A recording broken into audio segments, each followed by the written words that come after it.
Boa tarde, pessoal. E aí, tudo certo? Já que estamos aí, né, no clima das eleições de São Paulo, vamos aqui, né, compartilhar com vocês. Saiu uma pesquisa da Quaest para botar, né, qual é o cenário. Será que o Nunes e o Boulos, que tem praticamente por aí jogado, parado, será que está dando certo essa estratégia? E o Marçal, será que a estratégia dele de estressar os seus adversários está dando certo? Ou será que o público está começando a cansar desse tipo de estratégia? Vamos ver aqui o que está pensando o povo de São Paulo em relação a essas eleições. Deixa eu só colocar aqui para vocês, então. Quaest. Nunes tem 25%. Boulos, 23%. E Marçal, 20%. Ó, aí, ó. E mantém empate triplo na disputa por São Paulo. Em comparação com a pesquisa de 18 de setembro, Nunes oscilou um ponto para cima, enquanto Boulos e Marçal mantiveram o mesmo percentual de intenções de voto. A margem de erro é de 3 pontos percentuais para mais ou para menos. Pesquisa Quaest, divulgada nesta terça-feira, mostra Ricardo Nunes, do MDB, com 25%, Guilherme Boulos, do PSOL, com 23%, e Pablo Marçal, do PRTB, com 20%, e seguem em empate técnico triplo na liderança da Prefeitura de São Paulo. Em comparação com a pesquisa de 18 de setembro, Nunes oscilou positivamente de 24% para 25%, enquanto Guilherme Boulos manteve os 23%, e Pablo Marçal os 20%. Datena foi de 8 para 6, né? Ah, claro, né? Não tem mais a cadeira, né? Aí ficou mais complicado.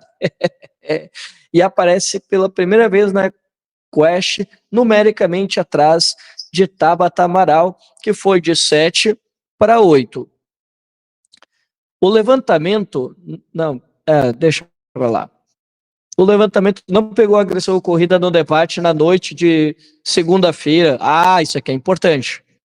Eu pensei que era da cadeirada lá. Ah, tá. Beleza.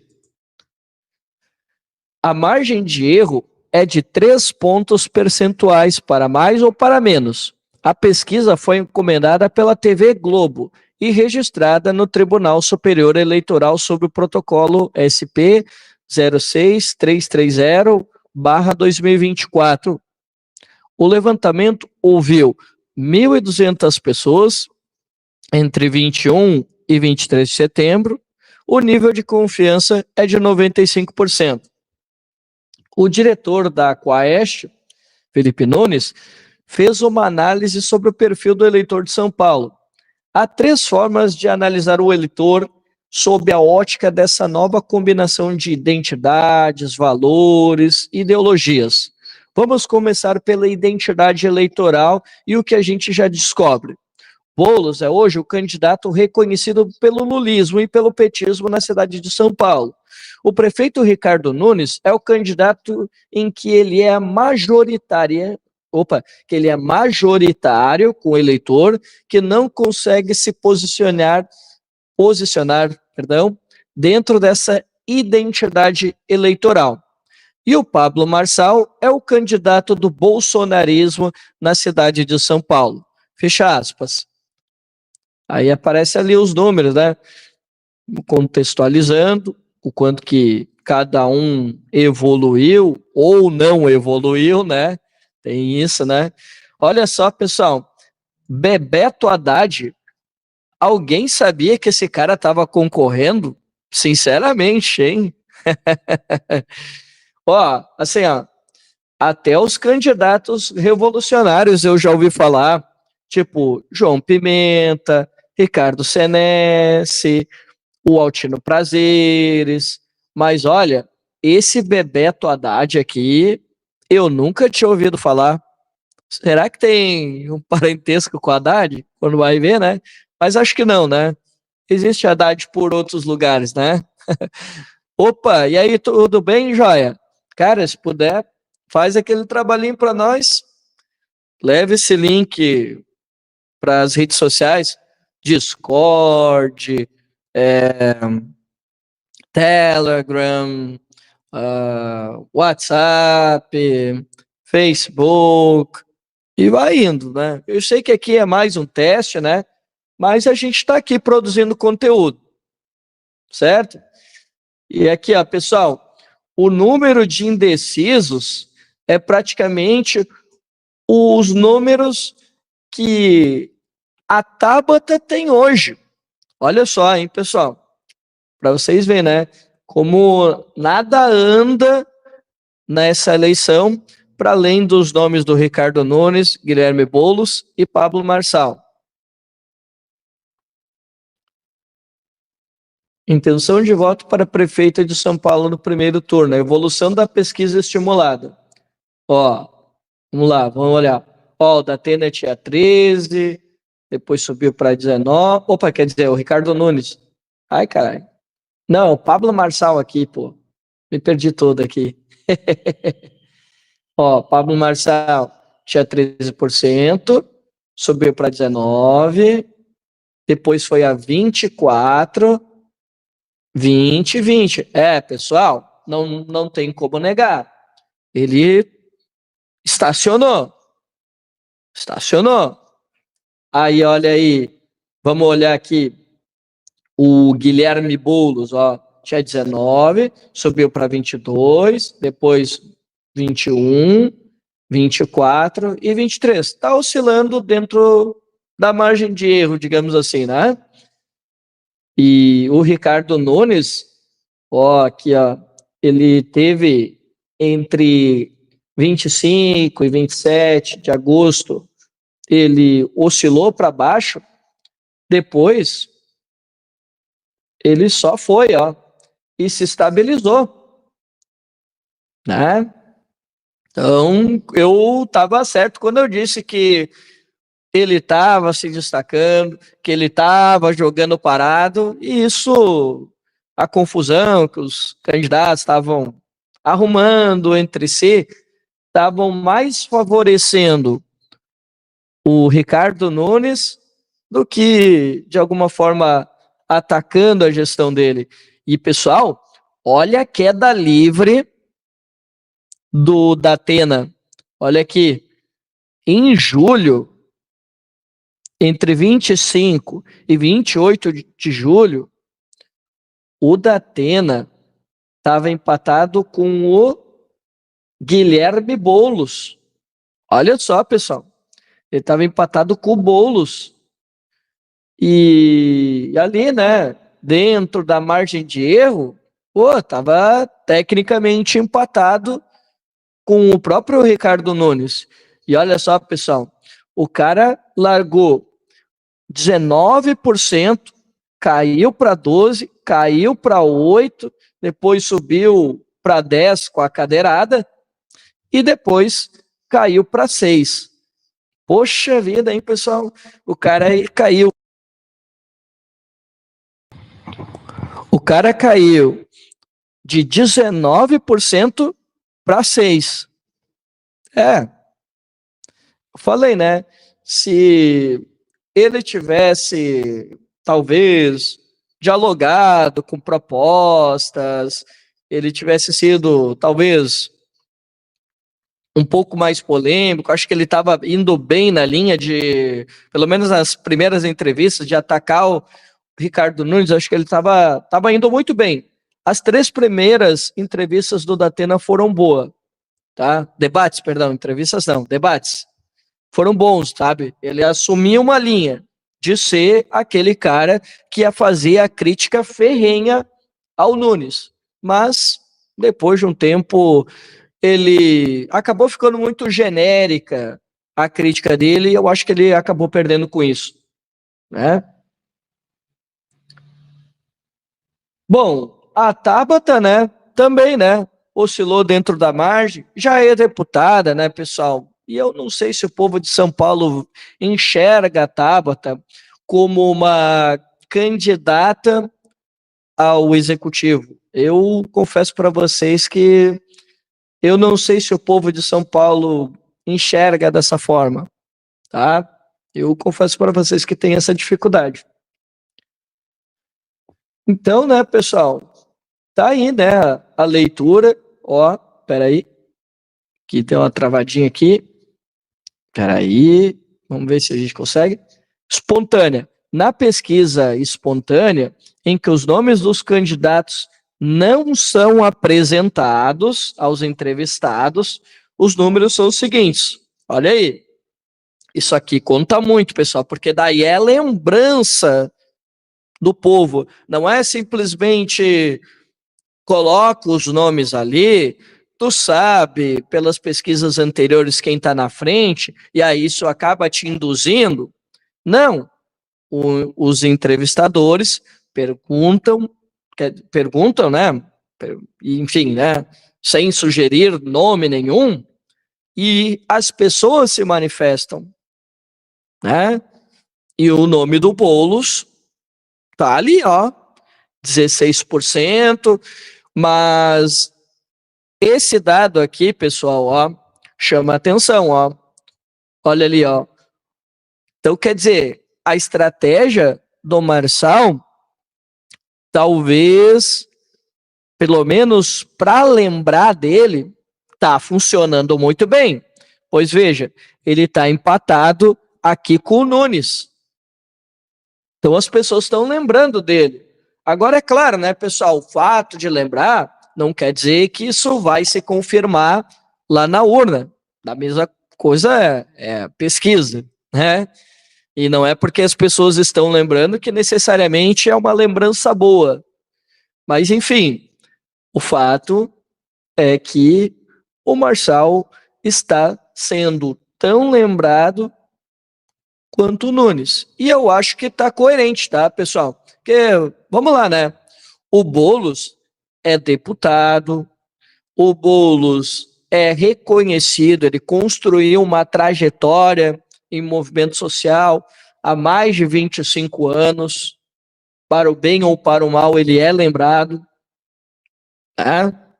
Enquanto o Nunes pegou a prefeitura no colo dele, né?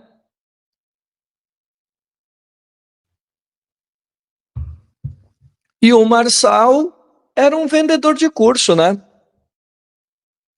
E agora, com essa estratégia super agressiva de comunicação e com tudo que ele construiu ao longo do tempo, politicamente, e os espaços que ele ocupou, tá aí, pessoal.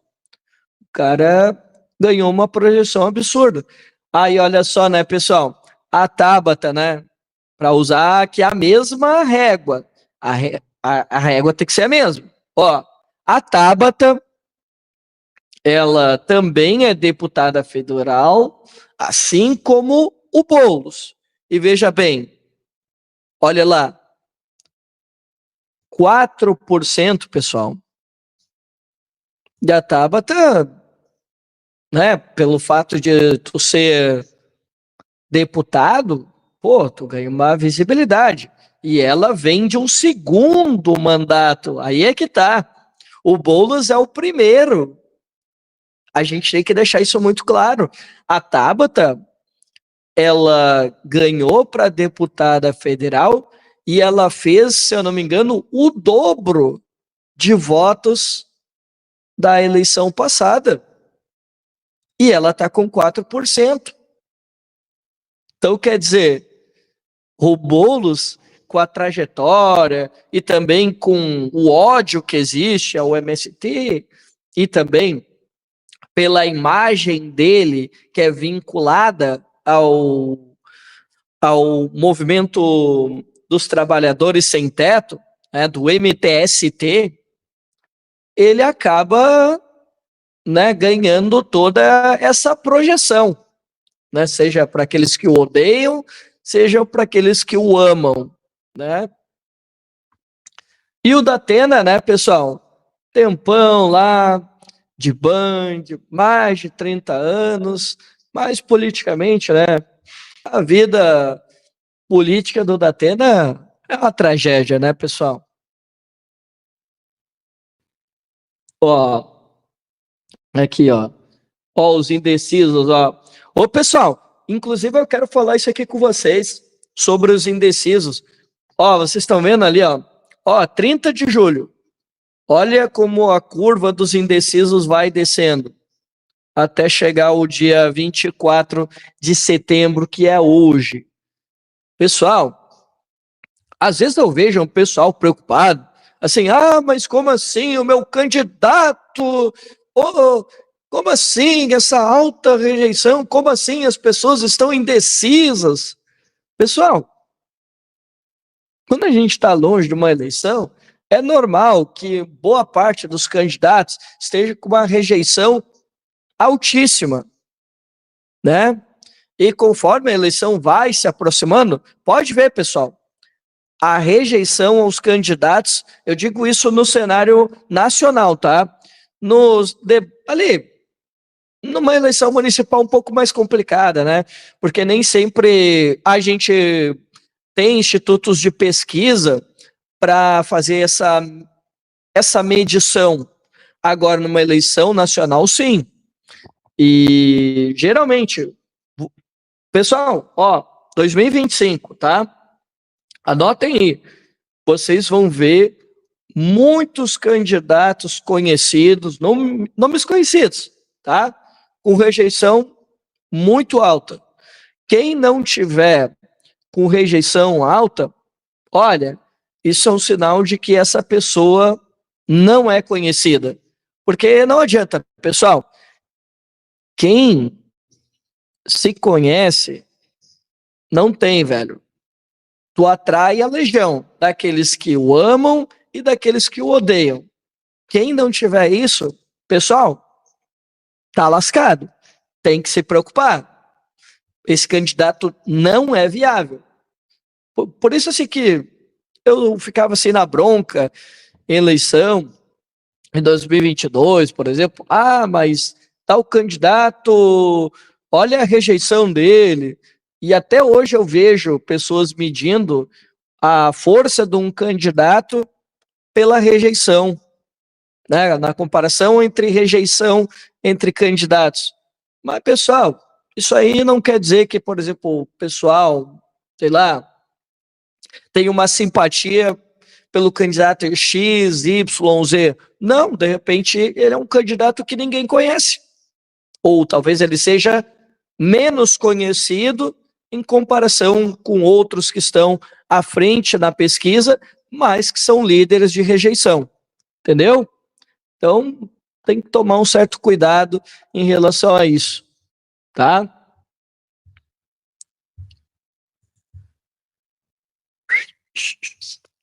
Vamos lá, então, vamos dar mais uma averiguada aqui. Ó, o segundo turno. Nunes, candidato à reeleição, venceria Guilherme Boulos do PSOL e Pablo Marçal. Em um cenário com Boulos e Marçal no segundo turno, o pessoalista aparece numericamente à frente do ex-coach, mas ambos ficam empatados tecnicamente. Pessoal, vocês sabem, né?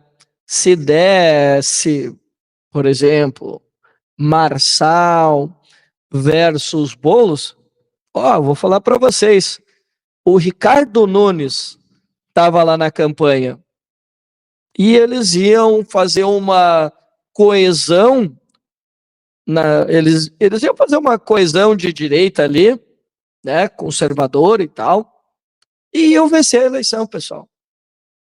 Pessoal, eu acho, ao menos que a direita tenha um candidato inviável, o Boulos nunca vai ser prefeito de São Paulo, tá? Eu acho improvável. Ó, vamos lá. Nunes versus Boulos. Ricardo Nunes, 44 eram 46. Desculpa, 49%, perdão. Guilherme Boulos, 32, eram 35. Ó, tá vendo? Olha aí.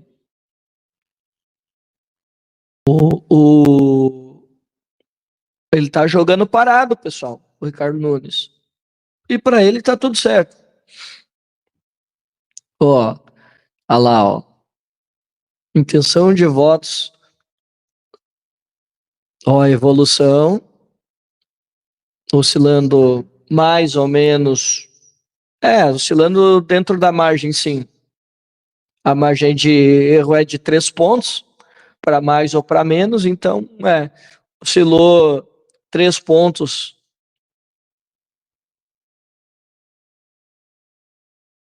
O Boulos também, mas oscilou para baixo. Pessoal, a coisa tá ruim, hein? Ó, Nunes versus Marçal. Nunes, 52%. Ó, ele ampliou a vantagem. E o Marçal, 25%. Eram 27%. Pessoal. Intenção de votos em São Paulo, segundo turno. Nunes Marçal, eles mostram aqui a evolução, né? Já chegou a ser 50%, 47%, 52%. Ó, subiu bastante, hein? Subiu acima da margem de erro. Então, assim, ó, Marçal que fica esperto. E olha ali, ó, ele já chegou a ter 30%, ó, caiu para 27% e agora caiu para 25%. Então, as coisas não estão legais.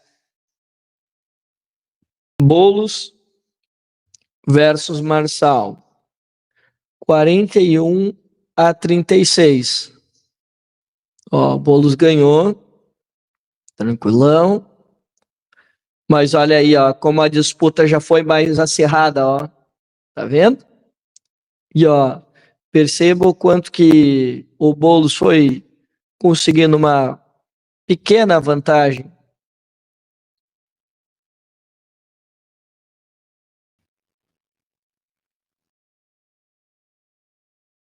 Ó, vamos lá. Decisão do voto. Na análise de decisão do voto, quando o entrevistado é perguntado se a escolha apontada no cenário estimulado é definitiva ou ainda pode mudar, 61% dos eleitores diziam que a escolha de voto já é definitiva e 38% afirmam que podem mudar o voto. Isso aqui é bem importante, hein? E assim, né, pessoal? A tendência desse cenário mudar é ainda maior, porque quando chega ali, né, a 12 horas para te colocar o dedo na urna, muita coisa pode mudar, pessoal. O eleitor, ele decide quase ali aos 45 minutos do segundo tempo. Na última pesquisa, 45% diziam que a escolha poderia mudar, ó, enquanto 54% dizia que a escolha era definitiva. Tá, beleza. Entre os eleitores de Ricardo Nunes, 57% diziam na pesquisa anterior que a escolha do voto era definitiva. Antes eram 51%. Ó, tá vendo? Entre os eleitores de Pablo Marçal, 71% dizem que a escolha é definitiva. Então, né, o eleitor é bastante fiel. Na pesquisa passada, 61% diziam o mesmo. Então, quer dizer, ele ampliou, né, os eleitores mais fiéis. A fidelidade do voto acabou acontecendo, né? E foi bem expressivo, né? 11 pontos percentuais é bem interessante. Entre os eleitores de Guilherme Boulos, 71% dos eleitores dizem que a escolha é definitiva. Antes eram 65% dos eleitores do candidato diziam que a escolha do voto é definitiva. Então, quer dizer, pessoal, os votos do Marçal e do Guilherme Boulos são votos mais ideológicos. Eles são votos mais fidelizados. Então, aqui, ó, tem um dado bem interessante e que, de novo, né, pode embolar, sim. essa disputa eleitoral. E eu acho que vai ser isso aí, tá, pessoal? A disputa vai ser voto a voto, tá? Ó, e aqui eles estão mostrando o cenário de evolução. Ó, tá dando um barulhão aqui.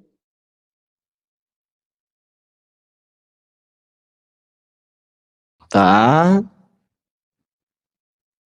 É isso aí, pessoal. Então, tá aí os números. Realmente são números bem interessantes que a gente verificou aqui. Como eu disse para vocês, eu acho, sinceramente, que vamos ter uma eleição, ó, que vai ser uma peleia.